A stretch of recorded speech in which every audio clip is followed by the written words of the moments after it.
Saudara, harga sejumlah bumbu dapur di Pasar Ketapang Darul Imam Raja Besar mulai merangkak naik akibat dampak dari banjir. Biasanya, pasokan bumbu dapur dikirim dari Sumatera Utara, namun kini terhambat karena jalan lintas utama Banda Aceh Medan lumpuh akibat banjir di Aceh Timur serta Aceh Utara. Banjir di Kabupaten Aceh Timur dan Aceh Utara berdampak pada pasokan bumbu dapur bagi pedagang di kota Banda Aceh dan Aceh Besar. Pasalnya, pasokan bumbu dapur ini kebanyakan dikirim dari Sumatera Utara, namun kini terhambat karena jalan lintas utama Banda Aceh Medan lumpuh akibat banjir. Adapun jenis bumbu dapur yang mengalami kenaikan harga, diantaranya bawang packing, jeruk nipis, bawang putih, kentang, tomat, dan sejumlah bumbu dapur lainnya. Jika biasanya jeruk nipis dijual seharga Rp10.000 per kilogram, kini naik menjadi Rp15.000 per kilogram karena pasokan utama berasal dari Aceh Timur.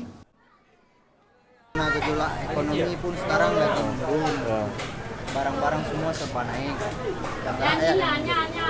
Pasukan kita ada yang dari Medan, ada yang dari Medan Seriah. Kalau dari banjir beberapa hari ini berdampak nggak, Bang?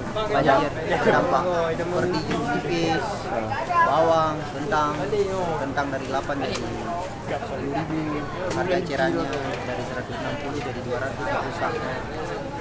Untuk bawang packing dan bawang putih juga mengalami kenaikan sebesar Rp2.000 per kilogram dari harga biasanya. Begitu juga dengan kentang dan tomat yang naik sekitar Rp3.000 dari harga normal. Kebanyakan pedagang mengeluh karena daya beli masyarakat juga menurun, sedangkan harga barang terus merangkak naik. Terutama untuk telur ayam serta minyak goreng yang sudah mengalami kenaikan sejak 2 bulan terakhir. Nova Misayanti, Kompas TV, Banda Aceh.